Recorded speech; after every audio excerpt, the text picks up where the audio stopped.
Welcome in, everybody, to another episode of the Most Accurate Podcast. I am your host, Addison Hayes, joined, as always, by one of the most accurate rankers in the fantasy community. It is John Paulson. John, how are we doing this afternoon? I am always startled by talking to you prior to the podcast starting, and then you going into the opening. The energy level just ramps up from about a 5 to an 11. So happy to be here. It always gives me a shot of adrenaline. And we have an interesting podcast today. We do. We are ranking attrition or handcuff running backs, whatever you want to call them. Essentially, the RB2s, the RB3s, the guys that don't look like they really have a projected role, or maybe they do have a projected role. But if something were to happen to the starter above them, their role increases, their fantasy value increases, and they become very, very interesting players throughout the course of the entire season. It happens every single year. Injuries always happen. Running backs seem to be the one position that is more that is more likely to get hurt. It didn't really happen last year. Last year was kind of a more abnormality in terms of running backs staying healthy, but we see it basically every single year that a lot of these handcuffs can become very valuable, even for a 1 week, a 2 week stint, maybe a multi-week stint, a la Jordan Mason last year. So that is going to be the name of the game for today's show. We have kind of different tiers in terms of how all of these attrition running backs rank out in terms of standalone plus, which means that they have standalone value. They can be flex even when the starter is healthy. But if that starter were to get hurt, their role increases. They'd be even more valuable. We have the elite backup guys, some startable backup guys that might have some interest if the starter does get hurt. And then we have some maybe opportunities that, maybe they're the RB3s, so they need a couple things to fall in their favor. Maybe they are the RB2s. We don't necessarily have enough information about them in terms of if they're even all that good or if they're in, good enough situations or roles. So those are basically the categories that we're looking at today.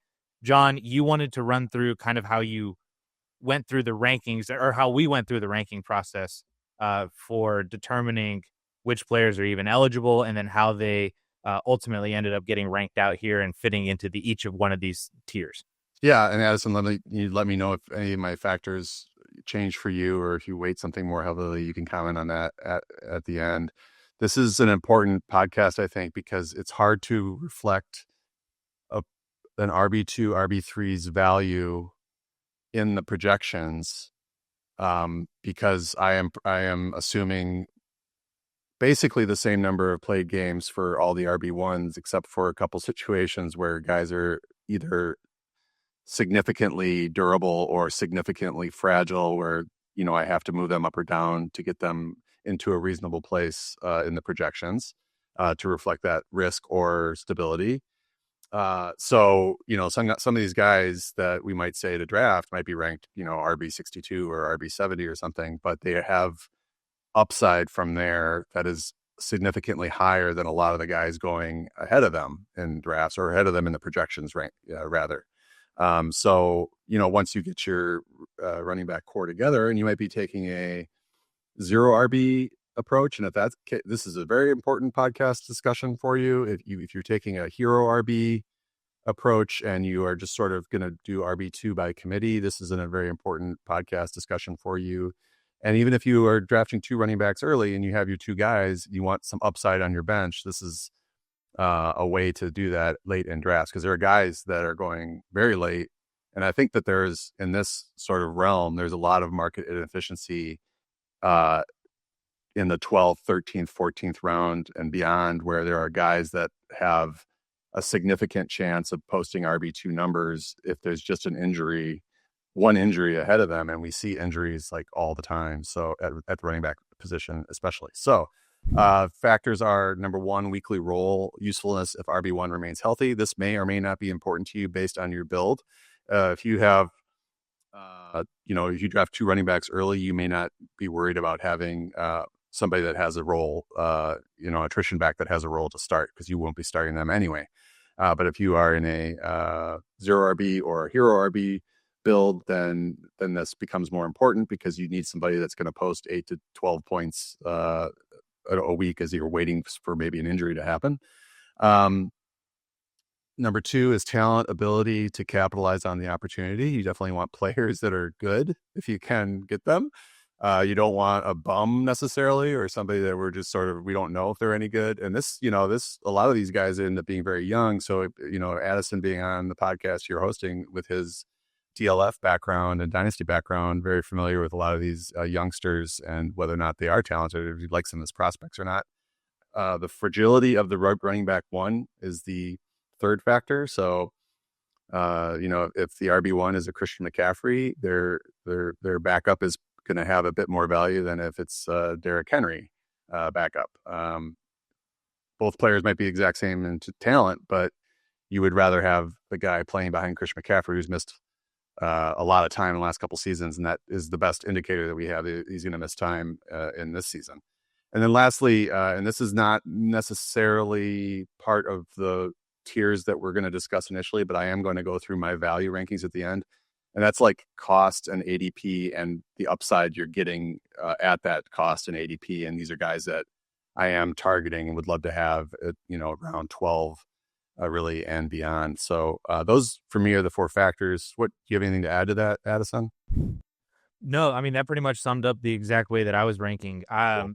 I would add maybe this fits into the talent perspective. I do like my running backs to have a receiving upside. It's easier for them to, score fantasy points, especially in full PPR leagues, if they have the receiving upside. Whereas if they're the backup, they come in and they run 13 times for 60 yards. Like, that's a solid NFL, week, but that's 6 fantasy points. I like having the guys that can catch, a couple of passes, maybe even also include a little bit of a rushing workload, but I will lean more towards pass catchers down here in this range than guys that seem like they just kind of have a 2-down build. So that kind of maybe fits into the talent, but a little bit of an addition on top of that. So we can get into these actual tiers then. We're going to run through, I'm just going to list out the players that I listed in these tiers. And then John, you can come in with anybody else if you disagree with me, if they shouldn't be in this tier or if I left anybody else off. But for the standalone plus tier, I have 9 guys. And again, this is players that have the ability to be started or flexed even when the starter is actually healthy. They have a role in the offense. But then if that starter were to go down, and their role increases, they get more of the full-time backfield, then this would be a phenomenal opportunity for them. I don't think we mentioned, did we mention that we have a 9th round filter on this too? So we're essentially nixing, like, David Montgomery isn't going to be on here, even though he's technically the RB2, would be phenomenal. If Jahmyr Gibbs were to get hurt, his ADP is way too high. We're not talking about Jalen Warren or Tyron Tracy or anybody else like that. So we have a 9th round or later filter on this too. So the 9 players that I have in this standalone plus tier, in order: Ramondre Stevenson, Zach Charbonnet, Braelon Allen, Tyjae Spears, Tank Bigsby, Cam Scatterbu, Jordan Mason, J.K. Dobbins, and then preseason darling Ja'Cory Krosky-Merritt are the 9 players that I have in here. And that is in the order in which I basically, in my head, I was like, if you told me these guys were this year's Jordan Mason and I got 8 games out of them to start, this is the order that, if I knew that right now, in terms of how I would actually be looking to draft them in terms of the upside in their offenses, the upside in terms of their overall talent, past or previous production that we've seen from them in the situations that they're in. Like Ramondre, we've seen RB2 production already from him in New England. Charbonnet, we've seen production out of him without Kenneth Walker in Seattle. We've seen Tyjae Spears' upside without Tony Pollard. We have seen J.K. Dobbins standalone. We've seen Jordan Mason by himself. We haven't really seen Bigsby or Scatterbu by themselves, especially not Scatterbu as a rookie. JCM, we haven't seen as a rookie either. But those are more of projections in terms of what they could do, in terms of the profile that they have, the skill set that I believe that they have, and their offenses as well, and what they could do in that role. So those are my 9 guys. I'm curious if you have anybody else that should be in this tier, or if you're kicking any of these 9 guys out of this standalone plus tier. Yeah, and it's not really fair because you can't see my rankings, and I can see you sent me yours, but I did not send you mine. So you can't just keep it a secret. Yeah, keep it in a secret. I think I have 10. I added Jerome Ford to this. And then I guess you didn't include Cleveland, right? Because it's too murky of a backfield. I can't remember. We had a lot of discussions about this. Yeah, I did include Cleveland. They're both in the next Okay. tier All right. because I So don't know. yeah, yeah. Last I saw on Quinshon Judkins is that they may not even sign him until the NFL investigation is over, and like best case is October, November that he plays. So when I start hearing that, like I thought they would move quickly and get him in, and once he was cleared, but they appear to be just kind of pressing pause on that. So I think you have Ford probably in the lead role, Dylan Sampson kind of competing for touches behind him. But I think Ford will be useful at least for the first half of the season. And I think even if Judkins comes in, Ford will be rotating as the number 2 back there and also catching some passes out of the backfield. But I don't have him very high in this group. I have him looks like I have him at 10. I guess where I would differ with you is that I think Jordan Mason is the prime guy in this tier because of the offense that he's in. The way they're talking about him and Aaron Jones, it sounds like RB1A and RB1B, and we're not even sure which one is which. Aaron Jones is also fragile, so I think there's a really high chance that Mason gets a lot of starts. So I have him first.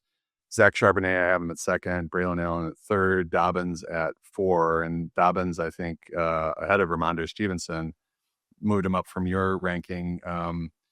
Just has really run well whenever he's had any sort of opportunity. And I think Sean Payton will find a role for him as a productive third down back, at least because he is really good in pass pro. And then if there's any sort of faltering with RJ Harvey, then you've got a pretty good RB1 there with Dobbins. Ramondre Stevenson worries me a little bit. Yes, we've seen him post RB2 numbers, but he's been sort of disappointing and kind of a plotter the last year or so. And just everybody is all over the rookie there. So it's like, I'm a little worried that he just kind of gets pushed aside, but I do agree that he belongs in this tier because they aren't going to give Henderson that many, like a bell cow type touches. So we're gonna have a two player role there. Tank Bigsby looks like I have him at 6. It's pretty similar to your ranking. Jacksonville is weird. I don't know what they're doing. It was Bigsby in camp to start all the reps, and then all of a sudden Travis Etienne was playing with the first team in the first preseason game. I guess the second preseason game, it was Bigsby had an earlier entry into the game. I don't know if he started, but he was more involved with the first team. I don't know about his value if Etienne stays, because you just are going to have a first, second down guy with Etienne for sure on third downs, with Etienne potentially eating into his first and second down carries. So I'm a little worried about Bigsby. I was a lot higher on him a month ago or 3 weeks ago. Ja'Cory Krosky Merritt, and you've got Korsky, so I just want to point out on your rankings that you've got it misspelled. You might want to clean that up. JCM. Yep. This was not for publication, so it's okay. We call him Bill. I had, he's suddenly interesting because if you're going to go trade Brian Robinson away, and it sure looks like they're going to, there must be something going on that they really like and just want to get Robinson out of the way. And the big addition has been JCM. So I, start to look to maybe draft him in the double-digit rounds. It could backfire because you could have a Chris Rodriguez, JCM splitting early down work with Eckler in the third down role, and it's just a quagmire of touches, trying to figure out who's going to be the lead back in any given week or who might score in any given week, and it may not matter if you have them on your roster. If JCM's able to beat out Chris Rodriguez, then now suddenly you have maybe a top 18 to 22 type back where Robinson was pretty consistently last year and whenever he's been the starter there in Washington. So interesting player. I think there's a wide range of outcomes with him given what's going on. We don't know exactly where his stature is there with Rodriguez and with Eckler.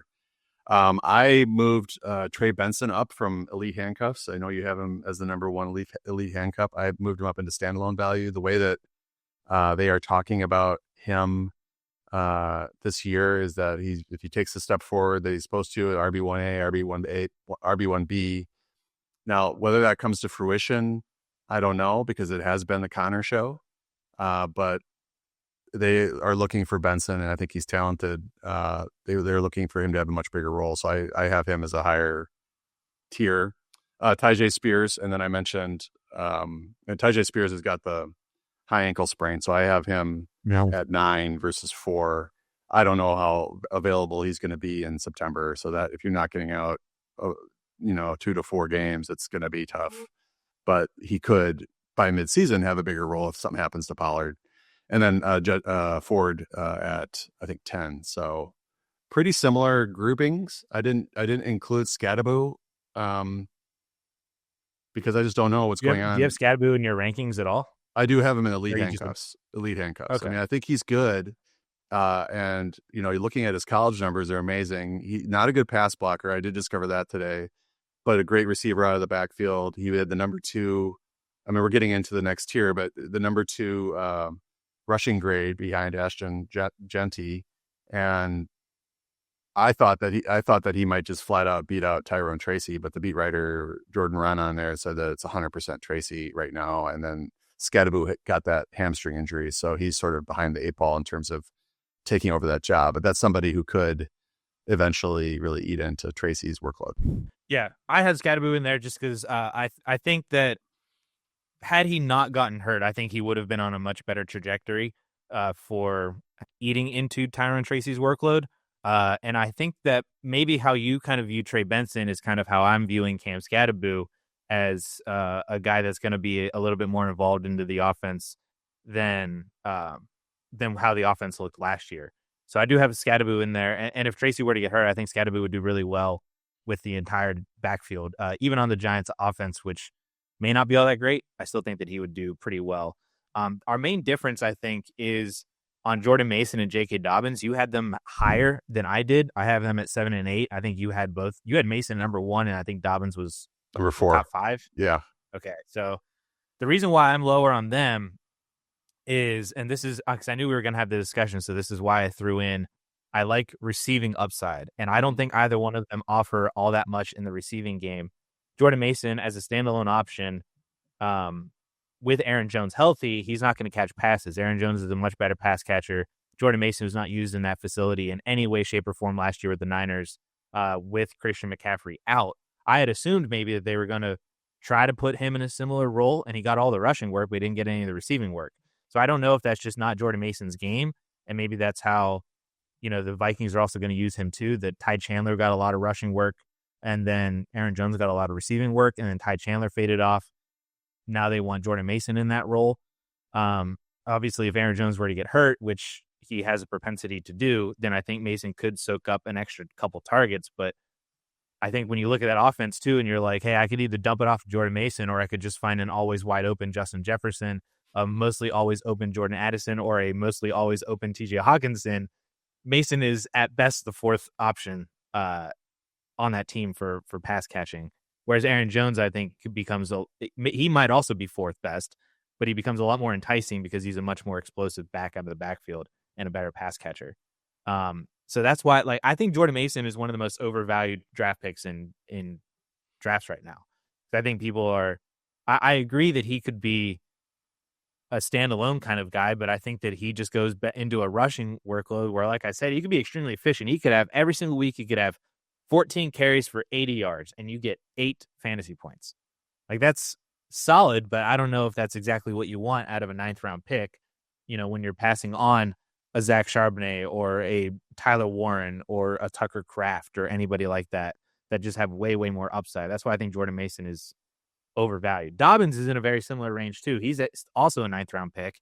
And I don't think that, we saw him fade hard throughout the second half of the year last year. His efficiency dropped. His pass catching wasn't all that great. And I think that he's not going to be the pass catcher on the Broncos because RJ Harvey's a better pass catcher. Jalen McLaughlin is also a better pass catcher. So I think if RJ Harvey were to get hurt, I think Dobbins would still be in the same maybe 2-down workload. Maybe he's a 3rd down pass blocker, but I don't think he's all that much of a pass catcher.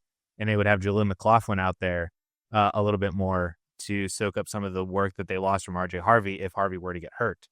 So that's why I'm a little bit lower on both of those guys, that the standalone value may be there, but not in a high fantasy scoring value way. I don't know. Okay. I didn't know how to word that. So that's all right. I'm not going to just take that abuse and not respond. No, I I disagree. Yeah, This is why. I mean, I remember seeing the Vikings offensive coordinator, Wes Phillips, calls him a complete player. And he specifically said he's he's a better pass catcher than people give him credit for. So I think that he will be used somewhat as a pass catcher. I think that if Aaron Jones goes down, then he's going to be a very, very productive fantasy back. Whether or not he's catching a ton of passes or not, because that offense is good. He's going to score a lot of touchdowns. He's going to run for a lot of yards. So, I just disagree on his. Just because he didn't catch a lot of passes last year doesn't mean that he can't.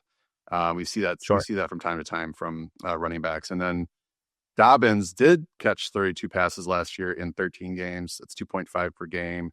I do think he will get some catches even in a weekly basis if RJ Harvey is healthy, because he's a good pass blocker and he's likely to be the third down back right now in my estimation. So he'll get some dump offs and catch some passes that way. And then we have sort of the competition that will happen on first and second down. You make a good point about him fading a little bit last year. You said he faded hard, but he did average, looks like he had a huge first game, huge second First 2 game. weeks were incredible. Yeah. And then there was a streak there where he was at like 3 to 4 yards per carry.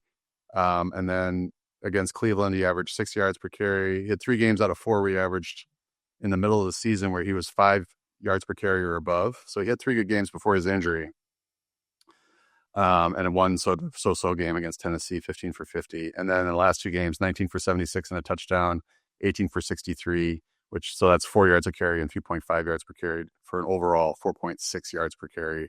I don't look at that game log and say he faded hard. I think he had a 5-game stretch where it was like, he's just sort of grinding, but then he did bounce back before his injury. And then after his injury, he was okay. So that's just sort of where I'm at with Dobbins. I think he's a pretty talented player. I sort of trust his career numbers more than just what happened last year. So that's why I think we identified why we're different on those 2 players. And I don't think that Mason, I would love to get Mason on some teams. He is a little bit expensive given what I'm typically looking for in the 9th round. There's typically a receiver that I like a lot more than I want to take a potential RB2 for his own team. But that is a big upside offense if Mason is able to take over for an injured Aaron Jones. Yeah, I think Mason's an early 9th round pick right now. If he was down where Javonte and Ramondre and like Spears and Najee were, like even if he was the first one out of all those like he is now, but he was just a round and a half less expensive, I would be totally in on it. But I think just the fact that he's an early 9th, the 902, I think that's I think that's why the reason he's going there is because people think he's a lot more talented than Javonte Williams. They think he's a lot more talented than Najee Harris based on what he did last year. And also the head coach, O'Connell, running the offense, saying that it's RB1A, RB1B. So that's what's boosting him up a couple rounds, I think. Yeah. Even against Zach Charbonnet. Charbonnet is almost a whole round after Mason too, and I love that value a lot more. But all right, so kind of moving into the elite backups tier, the one main difference that you mentioned was that you have Trey Benson in the standalone plus tier. I have Trey Benson at the top of my elite backup tier, primarily just because I think it is James Conner's backfield, and I didn't see anything to say otherwise outside of we just have coach speak, right? But like I think the actual actions in terms of James Conner, I think is just really good running back, and it has been his backfield, and I don't know if that stops. Like saying that you want to get Trey Benson more involved than he was last year, I don't think is a tall order to do. He averaged like 6 touches per game last year, and none of that was through the receiving game. Not to say that he's a bad receiver. He didn't show much as a receiver at Florida State. But I think James Conner's a better receiver out of the backfield. And to get Trey Benson more involved this year than last year, he could have 9 touches per game, and that would be more touches per game than what Benson had last year. It would not be enough touches per game to steal away from James Conner and his value at his ADP and his fantasy upside. And it would, and also 9 touches per game, I think, also would not be enough for Trey Benson to have standalone value if James Conner were to be healthy. I think you're banking on him being more of a double digit kind of guy. And I just don't think that that is necessarily the case. So that's why I have him at the top of my elite backups tier and not in the standalone plus tier. But like I said, he's at the top, like out of everybody else, especially when you factor in James Conner's injury history. I do think that he has a lot of upside, and I like his ADP with where he's going in the middle of the 12th round right now. But then just the rest of the elite backups I have Rashad White, Isaac Guerendo, Will Shipley, Najee Harris, Ray Davis, Blake Corum, Rico Dowdle, Dylan, and then I have Dylan Sampson and Jerome Ford. I just kind of put them both together. I do think that Dylan Sampson's a better running back than Jerome Ford. So I wouldn't be shocked if it came out and he was like more productive in week 1, and then you just see him getting more and more touches every single week. I just think he's a better running back. But I do think it's Jerome Ford's job to lose currently with Judkins off the field. But I just think Dylan Sampson's a better running back. But again, I don't really know what's going on. So I just kind of put the two of them together at the back end of this whole entire grouping. All right. A lot to discuss. Trey Benson, I think we just differ on what he's going to do this year. I am basing it off of what the coach has said, and also he is getting run with the ones and alongside Connor, and I don't know how much that was happening last year. So, okay. I have it Rashad White is the number 1 in elite handcuff. Isaac Guerendo, number 2. RB1 is very fragile. Will Shipley at 3. I think the reason for that, and I think initially when they signed A.J. Dillon, I thought they were looking at A.J. Dillon as the RB2, but things have really clarified there, and it's Shipley looking good. Right. Barkley is not like injury prone, but if he were to go down, what is the upside of a Will Shipley in that offense? Like it's pretty tremendous. I have Ray Davis at 4, then I have Cam Scatterbo at 5. Najee Harris, who I just sort of see as kind of a plotter who can handle 18 to 20 touches if necessary, but isn't going to really set the world on fire. I've got him at 6. Then I'd have you have him in startable handcuffs. I have Jaydon Blue 1 higher just because of the nature of that backfield where it's just so unsettled. And he does look like the best and is the best pass catcher and can make pass catching plays in this offense, even if he's not like the starter. Like they could have him in like a 4-catch, 4 or 5 carry role that could be really like flex worthy from the get-go if they decided to give him snaps, because he's just going to be a lot more exciting than a Javonte Williams or a Miles Sanders in that offense, even if he's not built for 10, 12, 14 carries between the tackles. So I have him as an elite handcuff, and I have Rico Dowdle as well in this tier. It looks like you have him as well, and I have Dylan Sampson as the last one in this tier because I think you just kind of discussed the Browns. Like we just don't know like how this is going to look throughout the season. It's the same as the quarterback situation, right? Like Joe Flacco's starting, but who's the starter week 5? We have no idea.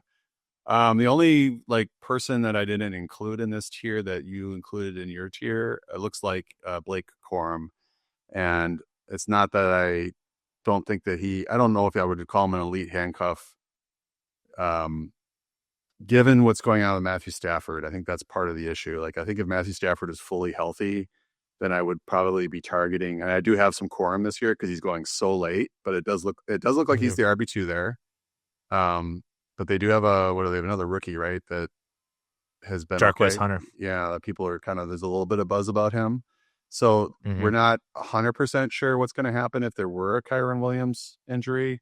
So I have him in startable handcuffs pretty high up. And then like I said, the offense, I'm starting to get more and more concerned about what it's going to look like if Stafford, it's August 20th. I believe he's attempted 20 or just past 20 times in camp. He's got a chronic back injury. I don't know how quickly this is going to turn around. Now they might be saying, okay, sit out, heal as much as possible, and then we can manage your pain with shots and he can play through it. I mean, that might be the case, but right now we don't know. It might be Jimmy Garoppolo, which isn't the worst backup I was gonna say, situations. like, out of all the backup quarterbacks you could grab, Jimmy G would not be. He's not at the top of the list, but he wouldn't be that far down it. Or Well, there's certainly much worse if you want a guy, situations at the yeah, if start you of the want a year. guy who can like read a defense, run McVay's system, deliver the ball Right. to Devontae Adams and Puka Nakua, Garoppolo is not the worst case option. So it's not like it's a complete disaster. Like they've got some totally unproven 7th round rookie behind him or something. But it is, I mean, Stafford is a much more elite arm talent than Garoppolo and has been in the system. And, so I am a little worried about the Rams. And that's why I've got Corum a tier lower. I'm not going to argue on Corum. I think that he's a solid player. I am a big fan of Jarquez Hunter. He actually popped in my rookie model for running backs. In one statistic, it was him and Ashton Genty joining this big group of a bunch of players, and that same stat like identified Tyron Tracy last year and some other late round running backs in previous years. So Hunter is definitely on my radar, but I think that we've just kind of forgotten about Blake Corum, who was a day 2 pick last year, who in and of himself is a very good running back with a high pedigree out of Michigan as well. So I think he's solid. I'm not going to argue if he's elite versus startable. I think if Kyron were to go down, Blake Corum would be the more immediate add than Jarquez Hunter, and would be the guy to actually start. So maybe he doesn't have the same upside, especially like you said, if Matthew Stafford is not playing, and that offense isn't as good. But I think he would be a quality fill-in if Kyron were to go down. After that, Jaydon Blue, I think, is the main difference then, which to me, so I've never been a Jaydon Blue fan. It's basically what happened was whenever he got drafted in the 5th round by Dallas, everybody was like, basically everybody wanted Dallas to draft somebody, and the fact that they didn't draft anybody until round 5, and then it was Jaydon Blue, I think we would have gravitated to whoever it was that drafted. If it was Trevor Etienne or Donovan Edwards, who's now with the Chargers. If it was any rookie on day 3, we would have been immediately gravitating towards it because of the immediate need there. And I don't think Jaydon Blue is a complete running back. You look at what he did in his profile at Texas. Obviously, he was behind Bijan Robinson as a freshman. Then he was behind Jonathan Brooks as a sophomore. And then year 3, they have another really good. He's projected, if he plays well this year, he's probably going to be a day 2 pick next year. CJ Baxter got injured at the start of the year, and they still didn't give Jaydon Blue the backfield. They gave it to Trey Wisner, and then Jaydon Blue was a change of pace kind of back and had a lot of receiving work. So to me, and what I've always found from my research in how running backs translate from college to the NFL is that not every workhorse running back in college becomes a workhorse running back in the NFL, but nearly every workhorse running back in the NFL was a workhorse in college. And so I don't think Jaydon Blue is, because he was never used like that at Texas. Even with an injury, he wasn't used like that. I don't think that we can project him to be a heavy workload guy between the tackles for Dallas. I think that's why Javonte's still there, why Miles Sanders is still getting run. I personally, a guy that you should know, at least the name, I'm a big fan of Phil Maffa, their other rookie out of Clemson, who is that 2-down guy, because he's massive. He's like 6'1", 230 pounds. I'm a big Phil Maffa fan. So I think that we also are overvaluing Jaydon Blue, who was at one time, I think, like a 12th round pick in ADP. I'm trying to see where he is. I can't even find where he's at now in ADP. 11, 12. Oh my gosh. What are we doing? That's too high. I think that we're overdrafting Jaydon Blue, who doesn't even have the job. And I don't think, even if Javonte were to get hurt or not be good, I don't think they're just handing the keys over to Jaydon Blue for that 2-down work and the receiving ability. The receiving ability is nice, but we've seen a lot of times, like, Nyheim Hines gets 4 catches a game and it isn't anything great. Like Giovanni Bernard was like a pass catcher, Duke Johnson, like guys like that, I think is more the skill set of Jaydon Blue than it is, an actual guy that's going to be coming in and getting 15, 16, 17 touches a game. I'm just looking up, was it Phil Maffa? Phil Maffa.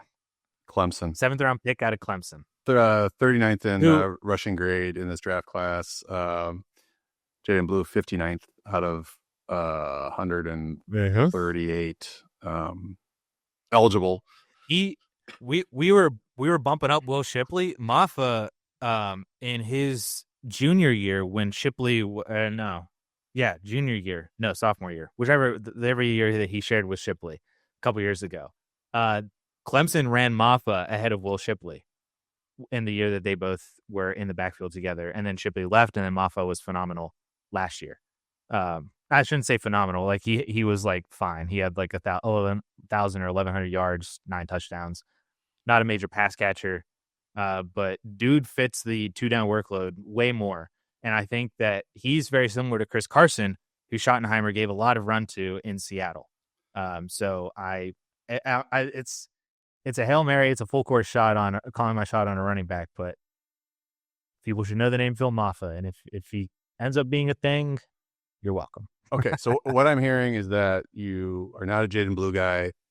So even though he catches passes, which you said earlier was your criteria, your primary criteria for liking somebody to emerge into a usable role, you don't want, it doesn't matter because you're not a Jaydon Blue guy. He's not going to run between the tackles, which I also said probably wasn't going to be the case. But if he's a 4 to 5 carry guy or 4 to 6 carry guy and a 4 catch guy, then he could be productive and emerge into a larger role, like a Darren Sproles type or something like that. I don't know if he's as good as Darren Sproles or will be as good as Darren Sproles, but we've seen guys that aren't built for a big workload produce very high levels in PPR formats, half PPR formats. So that's sure. And I'm not ranking him that high. I mean, he's below Najee Harris, who I don't like, and right ahead of Rico Dowdle, who plays for Carolina. Dylan Sampson. So it's not like it's a huge difference in terms of the ranking, but I just view him in a very unsettled backfield as the person that they decided to go draft. Now they really should be going after Brian Robinson for a 6th or 7th round pick. I think that would be like the smart thing for them to do, just to add another vet and try to figure out who's the best guy, cut Sanders or Javonte if they want to or whatever. But I do think in this offense, especially, the defense is not particularly, I don't think it's going to be particularly good. It can be probably a pass-heavy approach, and Blue has some upside, especially PPR formats.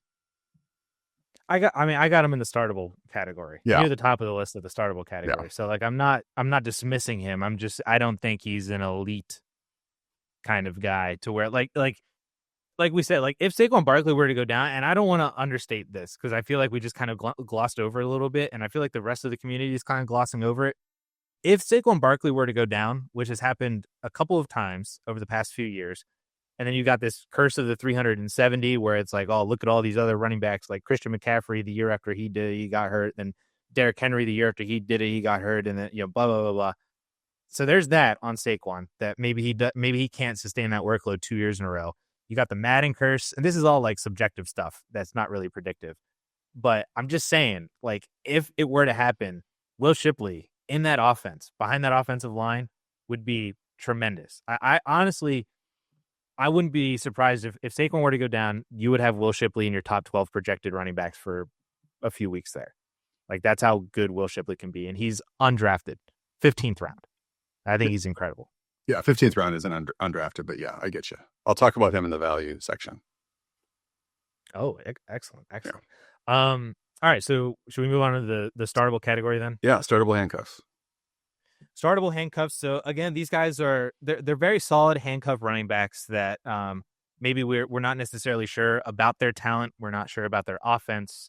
So therefore, we're not really necessarily sure about their upside. But if the starter were to go down, you're claiming these guys up off of waivers. You can maybe start them in your flex, and if they work out to be anything better than that, then great.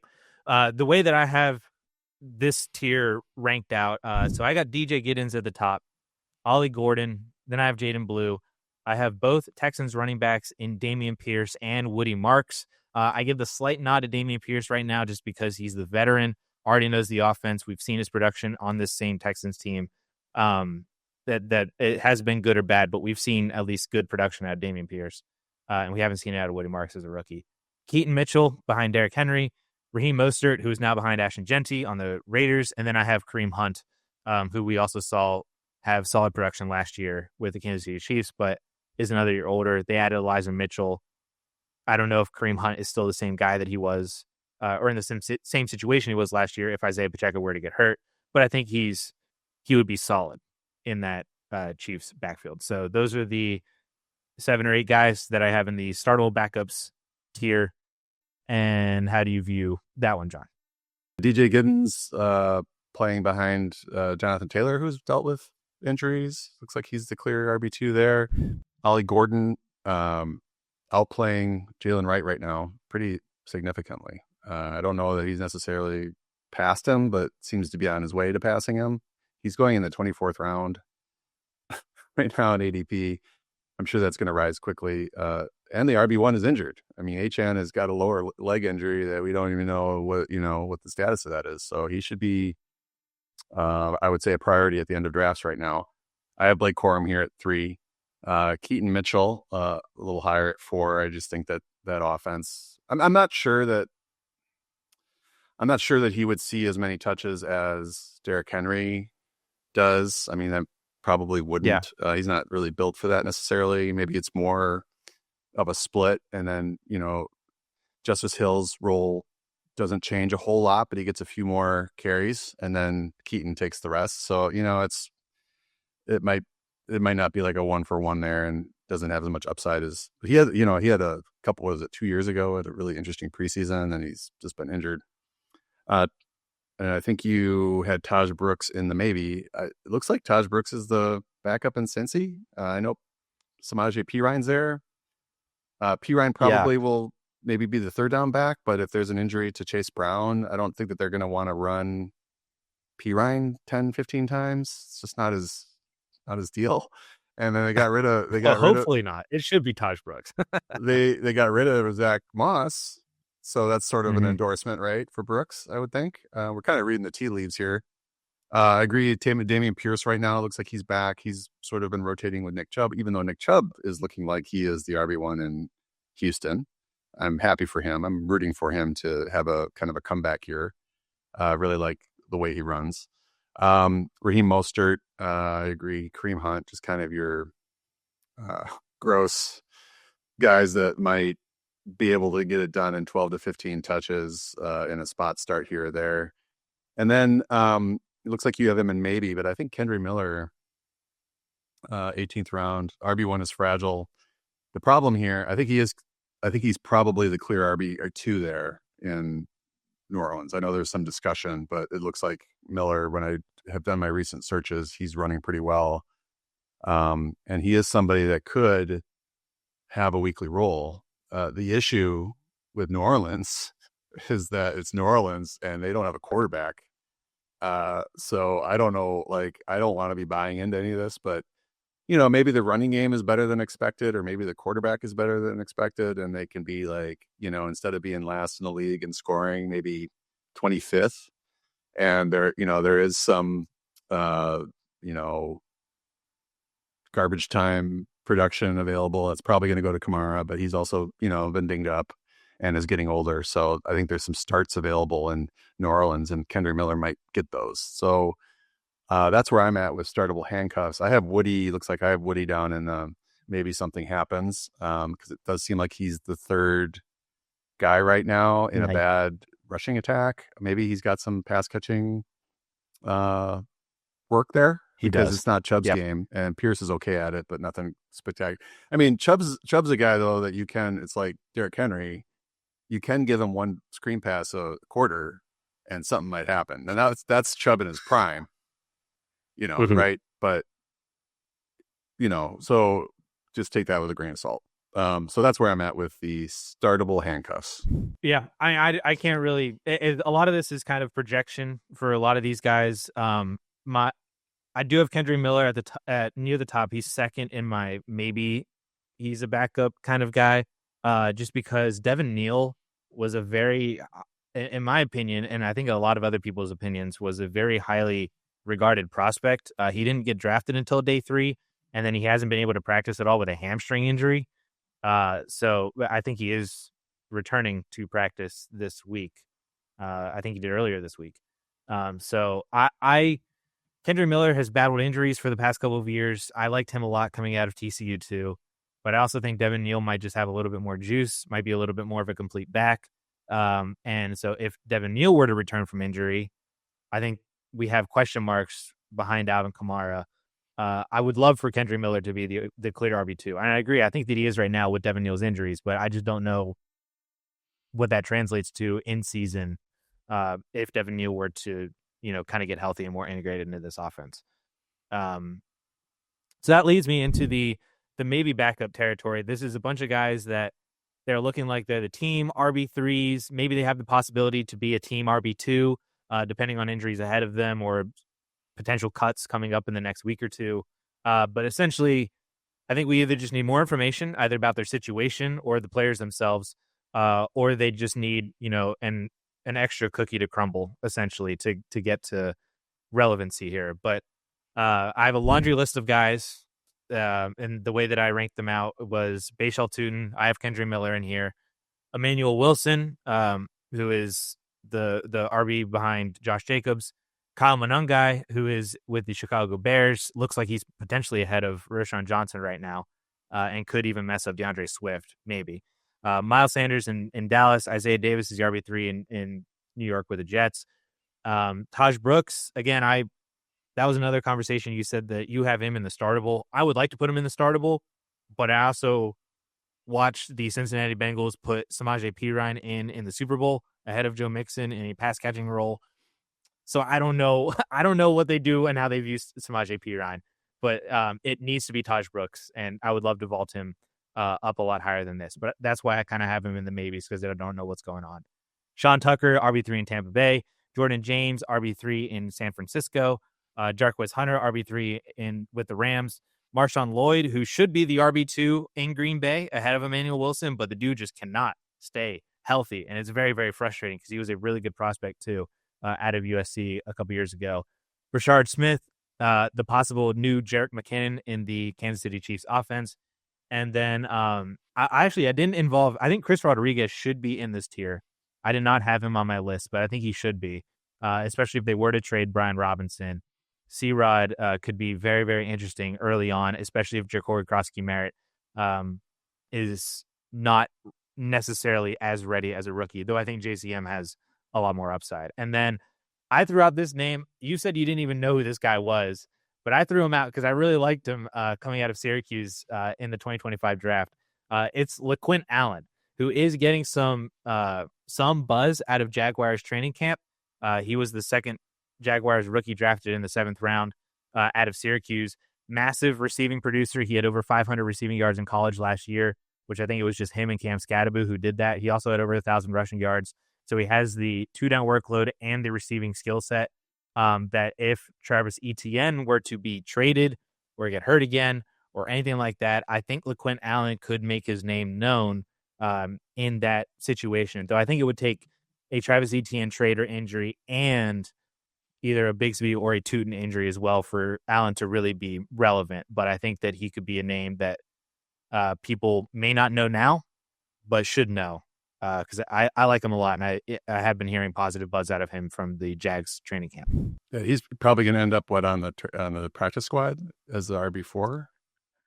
They're talking about him either making the active roster and they're going to be short somewhere else, or he might be a practice squad, or he'll be like inactive on a weekly basis.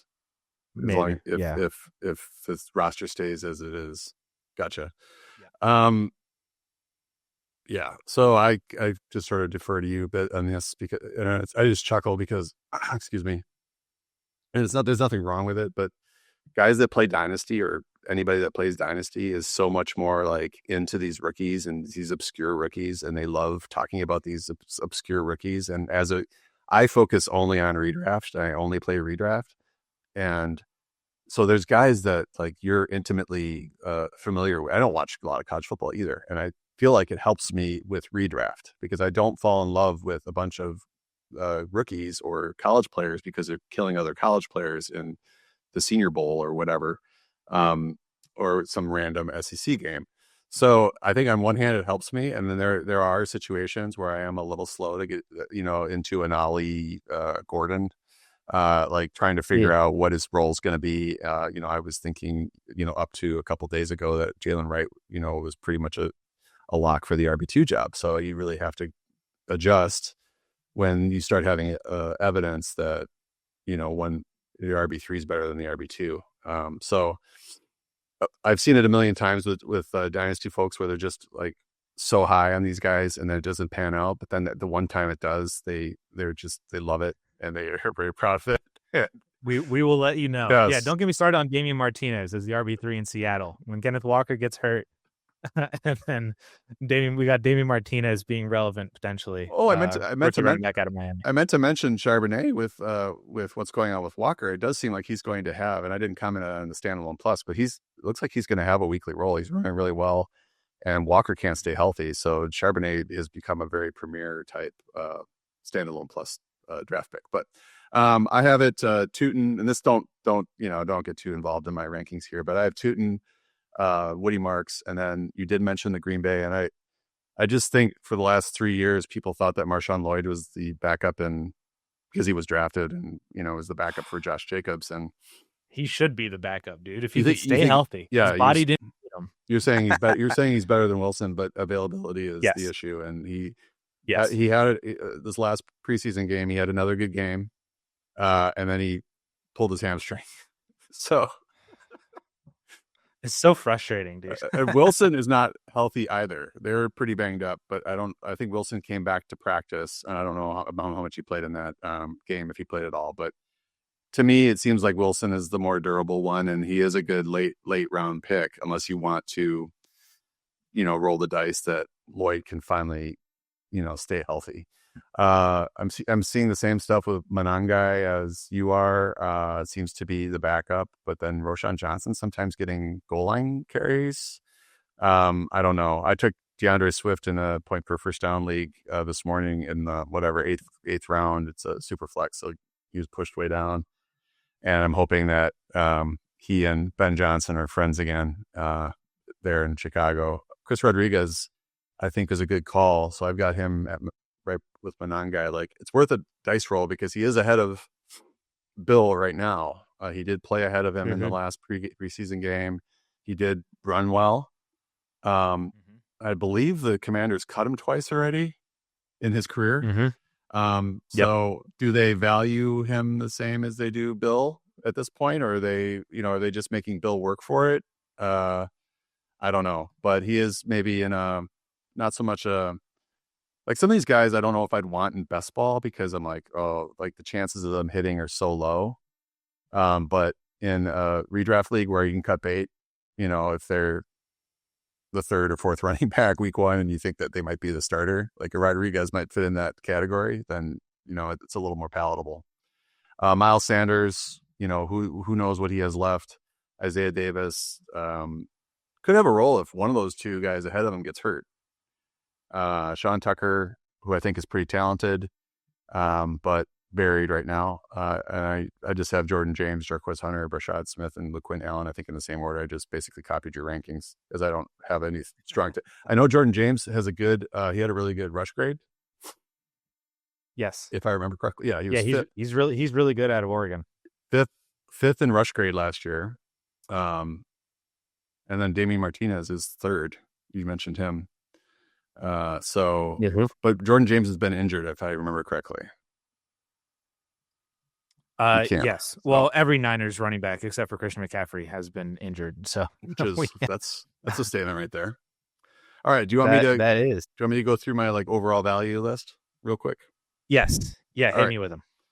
So I think this is based on weekly, my factors that I mentioned, weekly roll plus upside plus the cost and plus the RB1's fragility. And I've got Trey Benson first in the 12th round. I've got, because of the role that I think he's going to have, and I may be wrong, but that coupled with James Conner being at the advanced stage, he's been durable, but has had some issues with durability in his career.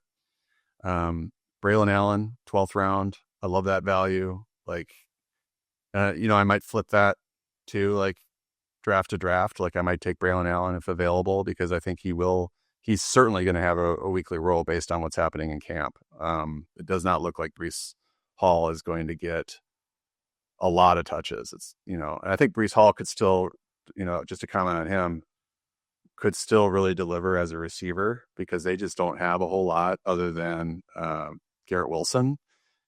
So it might be drop back, look for Garrett, look for Breece, and then take off running.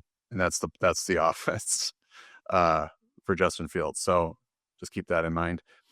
I love Garendo as a upside play, just what's going on in CMC's career. CMC has been really healthy this year, but how trustworthy is he? Will Shipley at 4 in the 15th round.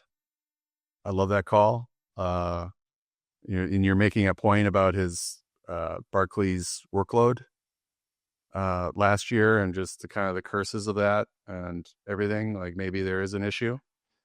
And then it's kind of a group of guys where it's Ray Davis 13th round, Tyler Algier 13th round, where I think that if James Cook or Bijan Robinson, neither one really showing any sort of fragility that I know of, would step in and do a good job.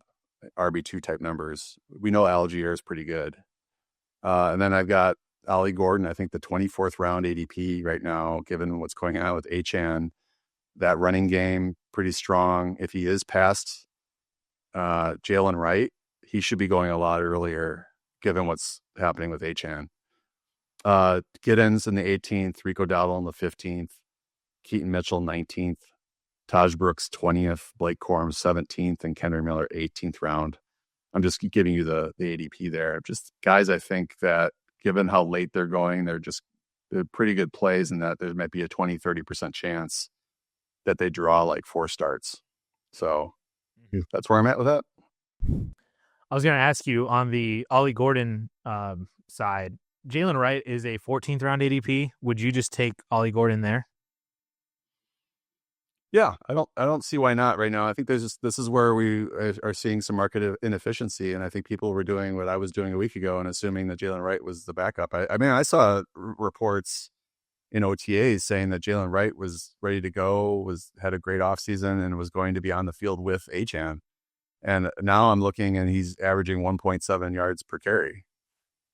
In the same offense that Ollie Gordon is averaging like 4.8 or something. I don't know. I have to look it up, but it's that's alarming. So things can change quickly, especially in camp with these young players. So yeah, I think you'd start to pull the trigger on. I mean, I moved Gordon up to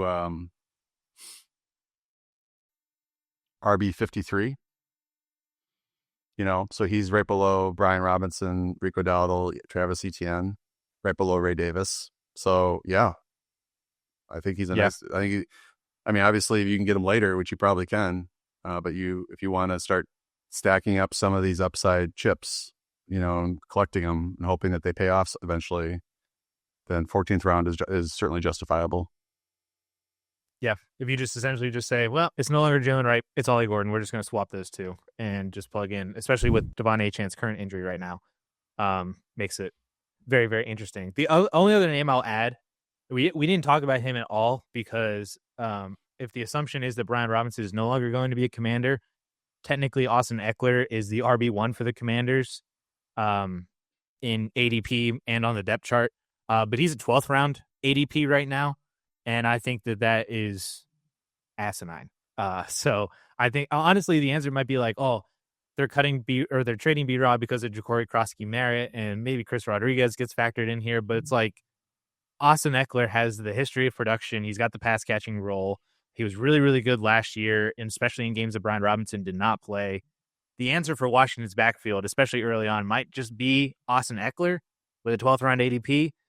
So I feel like he's about as smash of a value as you can get in the double digit rounds too, that I'll just add on to your list that we didn't talk about at all, because the assumption is he might end up just being the starter. But for a starter role that late, seems pretty solid. All right. So that is the rankings for attrition running backs in all the different tiers for standalone, elite backups, startable backups, and then some maybe possibly could be relevant names to know at the very end. So we appreciate you guys tuning in and either listening or watching. It really helps if you would hit that like and subscribe button as well. no matter where you're watching, especially on the YouTube channel, as we try to grow to 1,000 subscribers. That would definitely help us out if you would hit that like and subscribe button for more content from John and myself for the remainder of the 2025 fantasy football season. If you guys are interested in signing up for a subscription to 4for4, you get access to all of John's rankings to help you with draft prep over the next week or two before the actual start of week one, and then all of his in-season projections for start-sit decisions every single week. You can sign up for a subscription using the promo code YouTube at checkout for 25% off. That is also applicable for the DFS or betting packages as well. So if you're interested in either one of those two to help you win some money in either DFS or betting, you can use that same promo code YouTube for 25% off of all of our tiers. The other thing I want to mention is we mentioned this last week, but it's still going on. Signups are always going on up until the start of the year for the 4for4 Survivor pool that we have going on. So that link is down in the description wherever you're watching or listening to this. It's a $50 buy-in with a grand prize of $500,000, right, John? I think the first place gets $500,000 if you win that with a $50 buy-in. So sign up for that if you're interested and you want to play in a Survivor pool. And that's all the promotion I have for today. But appreciate you guys watching and tuning in. We'll catch you guys next week with another episode of the Most Accurate Podcast. Catch you later. Peace.